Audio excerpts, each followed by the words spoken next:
Yo, dudes, the Empire's pretty chill. Maybe you could, join it or something.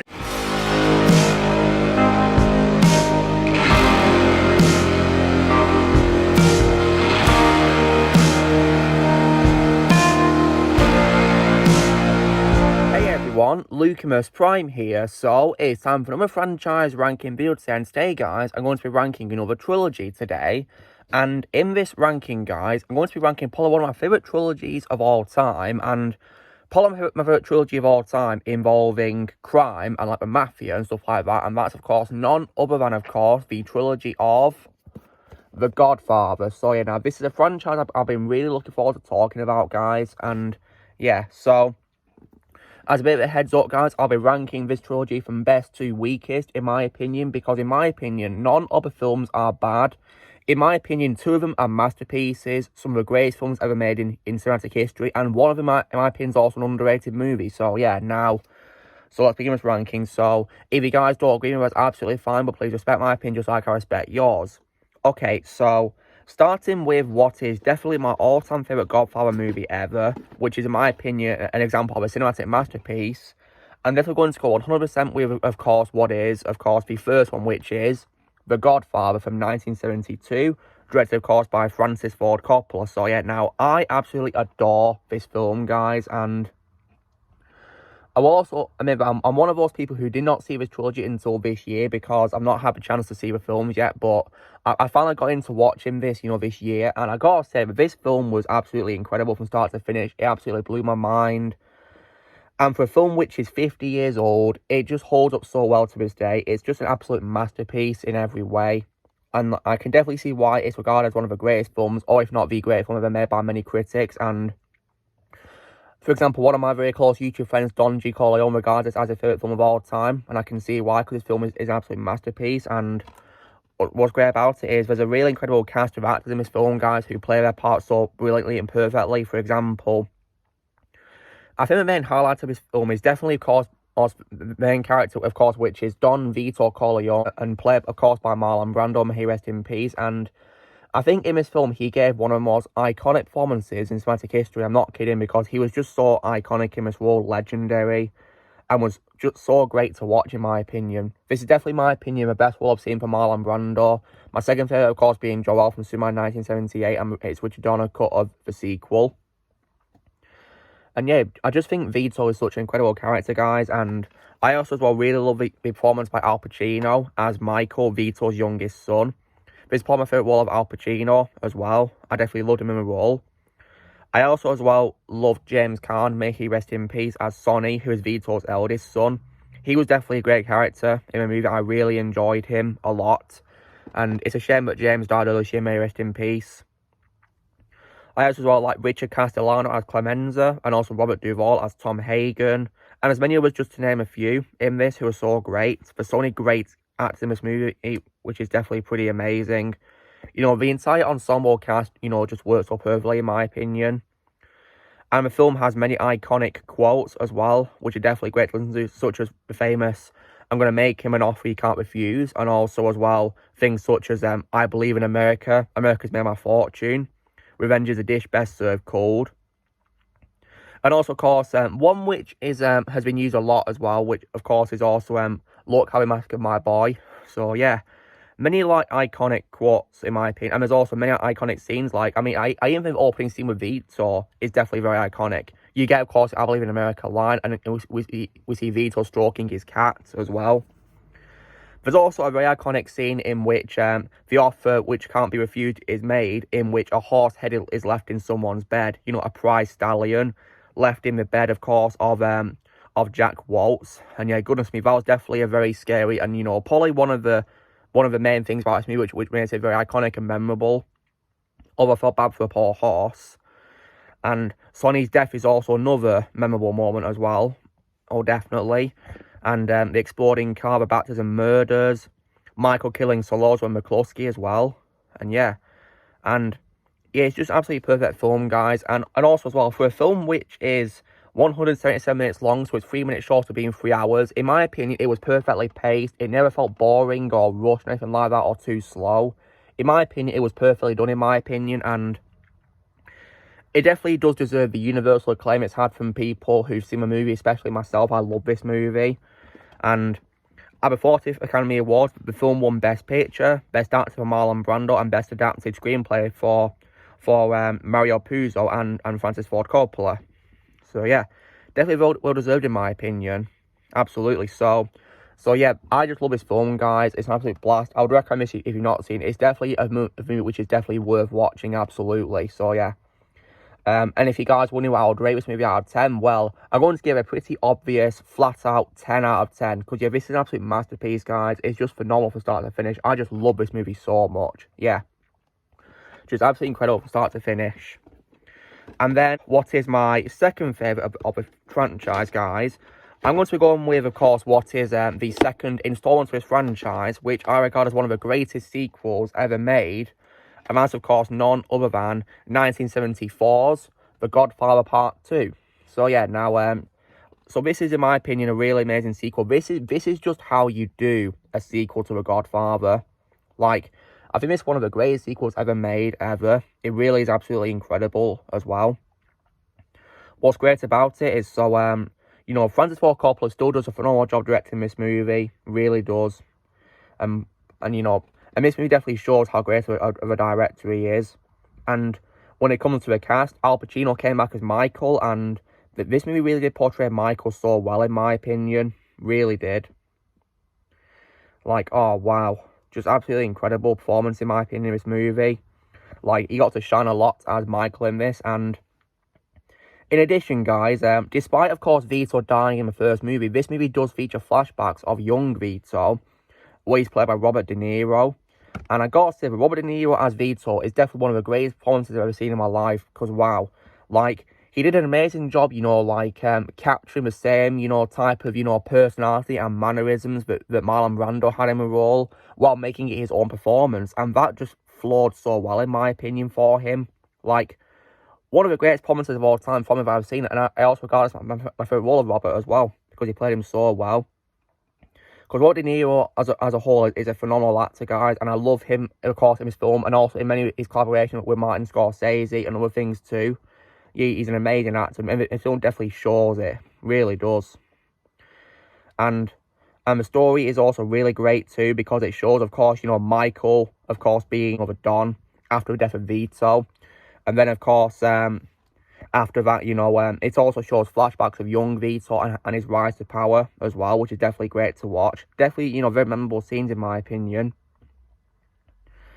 And also as well, what's also cool as well is you know, when it comes to other cast members, others come back too, like Robert Duvall comes back as Tom Hagen, and so does Diane Keaton as well. She comes back in this as Kay Adams Corleone, and several others come back. And in these films, I do also like the addition as well of Talia Shire as Connie Corleone as well. She's definitely great in this. I do, of course, love her for playing Adrian in the Rocky films. But yeah, she is definitely great in this franchise, absolutely. And also as well, guys, this film is also 202 minutes long. And in my opinion, it's also a great pace like the first movie. Sure, it may drag on a little bit too long at times, because it's 3 hours long, understandably so. It's more than 3 hours long, but it's still, you know, a great film from start to finish. It's perfectly well paced. It barely feels boring. It's really great. And these films also have great music composed by Nino Rota. Like, I think the main theme is definitely very memorable and iconic, in my opinion, guys. It really is great to listen to. And yeah, just an absolutely incredible sequel, guys. This is just how you do a sequel to a Godfather. And what's also amazing as well is that is this movie also won several awards too, like the first movie did. For example, Al Pacino won Best Actor at the BAFTAs and was also nominated to the Oscars. And it's also won 6 Oscars, which includes Best Director for Francis Ford Coppola. And also Robert De Niro also won the Oscar for Best Supporting Actor. So yeah, and it's also won the Best Adapted Screenplay for Francis Ford Coppola and Mario Puzo.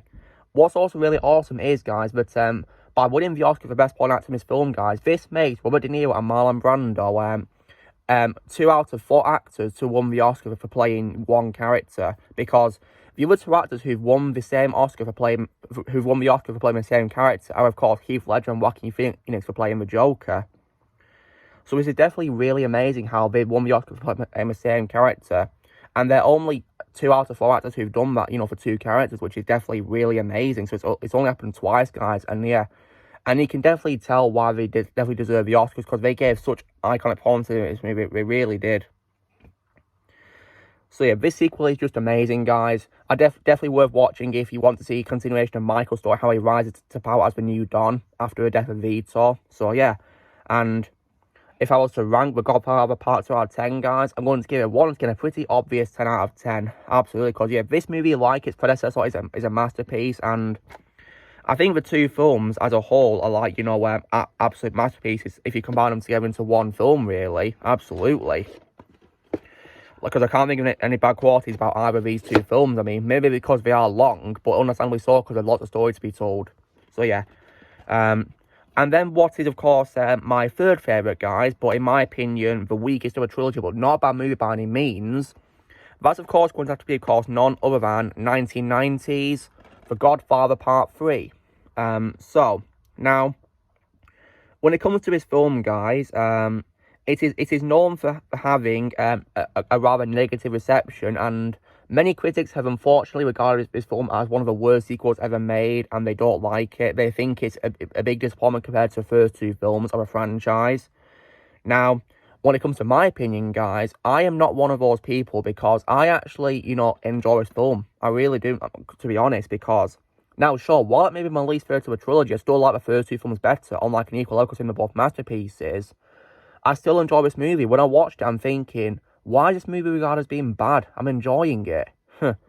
Now, sure, there are some things I did not like about it, understandably so, but it was still a good film nonetheless. And it's also one of those, like, late sequels, because this was, released, was it, 16 years after Godfather Part 2, and it was still good in my opinion. Really was. And so... what's good about it is, so Al Pacino comes back, of course, as an elderly Michael who's aging, and he's still great in the role, guys. In my opinion, his best role, well, absolutely. I mean, and if it's only he's still got it, despite being 16 years after the second movie. And Talia Shire also came back as well in this movie as Connie, and she's still great in her role. And yeah, and Diane Keaton is also once again very good as Kay Adams Corleone as well. And also, as well, when it comes as well to new characters, I like the addition of Joe Mantegna as Joey Zaza. He was good in his role, in my opinion. And Andy Garcia was also okay as Vincent Corleone as well, guys. He was okay, in my opinion. Not terrible by any means, but he was just okay, really. Pretty decent. And yeah, and once again as well, the music is also good. This is the only one of the franchise not to be composed by Nino Rota. This time it's composed by Carmine Coppola, who is of course the father of Francis Ford Coppola. May he rest in peace. He passed away a year after this movie at the age of 80. Rest in peace. But it's still a very good movie nonetheless, guys. And in my opinion, it gave a pretty great ending to Michael's story, because at the end of the movie, guys, Michael of course dies as an old man sitting in a courtyard of a villa. And while it's a very sad ending, of course, I think it was definitely a perfect way to end his story, because, this franchise, guys, is not supposed to be a happy ending type of franchise, in my opinion. It's supposed to be like a dark franchise, so it will make sense for Michael to end up dying at the end. It will probably make sense, and they execute it very well, in my opinion. So, yeah, I do not care what critics have got to say about with regards to negativity towards this movie, because I still like this movie, guys. I don't think it's terrible by any means at all. So, yeah, and in my opinion, it gave a pretty good ending. And also, to be clear, guys, I've not seen a recut version of this film, which is called The Godfather Code, or the Death of Michael Corleone. I've not seen that yet, but maybe we'll one day to compare this with the theatrical version. But yeah, so when it comes to bad qualities, guys, there's only a fair few things in this film which do annoy me, which is why I got as my least favorite of a trilogy. So bad qualities, I could say, is that I think the elephant in the room, guys, I'm going to address is definitely, of course, the performance by Sofia Coppola as Mary Corleone, who is, of course, Francis's daughter, guys, in real life. So, yeah. Now, because, yeah, her acting, in my opinion, was pretty bad, because she was very bland and emotionless and wooden. Yeah, she gave a pretty lifeless performance to her character, which is a shame. But thankfully, though, it didn't, ruin the movie, because she doesn't really appear much, and She was going to be played by Winona Ryder, guys, Mary, but unfortunately Winona got ill during production, so Francis had to, make some changes to the schedule, and he had to cast his daughter in at the last minute to play Mary. So yeah, that's understandable. Also, yeah, and but sadly, of course, the performance wasn't that good. Or in my opinion, it was pretty bad because she was so bland and lifeless in her performance. And probably my main bad quality with a movie, but it doesn't ruin it in my opinion because it doesn't really appear much, thankfully. So that's why I don't regard the film as garbage. And since then, guys, because of the negativity towards the performance, she decided not to really do acting, and she's now decided to be a filmmaker, and she's gone on to direct some films, which have proven to be successes like her father's work, so that's good, isn't it? So yeah, thankfully she's found success doing a different occupation compared to acting, which I'm happy for her. But yeah, in my opinion, guys, as Mary, she absolutely sucks because of how lifeless she was in the role. So yeah, it's a shame that Winona got ill, isn't it? So yeah, big shame. And all I could also say is as well that I didn't really like the scene with the helicopter because it didn't really make much sense, and someone tried to use a lucky coat to protect himself, so that was pretty weird, weren't it? But yeah, that's probably another bad quality I could say. So yeah. And of course, yeah, I do think this film is, of course, the weakest of a trilogy, but I don't think it's a bad film per se, you know. So yeah, and I also didn't really like as well, the subplot involving Mary and Vincent. That didn't really work for me either, guys. But when it comes to cast members, sure, I was also sad that Robert Duvall didn't come back as Tom Hagen, which was a shame. Apparently he didn't want to return because he wanted a similar paycheck to what, the other actors were earning, and he wasn't earning the same amount as them, so he dropped out of it. And Francis did also admit that he was sad that Robert Duvall's presence wasn't there in this movie, which is understandable, because I really loved Robert Duvall in this film, probably for the role of Robert. Nonetheless, though, guys, this film, in my opinion, is still a good movie by all means. I don't think it's terrible. And it's also, as well, shorter than the previous two films, because this movie is 162 minutes compared to the previous two, which are nearly or more than 3 hours long. This one is, this is 18 minutes short of being 3 hours, but it's still a good film in my opinion, nonetheless. Still a good film, and in my opinion, the perfect way to end the story. So I'm so glad that Francis didn't make a fourth movie. Thank God for that, because yeah, honestly, there's no point, because this film perfectly wraps up the story. There's no reason to continue after this movie at all.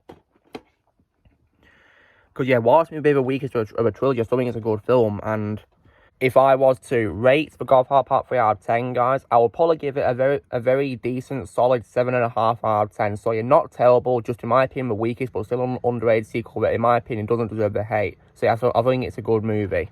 What's also great about this franchise, it's become so memorable. It's a phenomenal franchise, guys. Even spawned video games too, which are based on the first two films. They didn't do one for a third game, sadly, but they did the first two. And what's cool is, in the first game, you got many cast members coming back to reprise their roles, like, for example, James Caan and also, as well, Robert Duvall. And Marlon Brando also did want to come back as Vito, but sadly, due to poor health, he was only able to record one line, and he couldn't record any more lines because of his health, sadly. And this proved to be his final ever performance before he died. Rest in peace.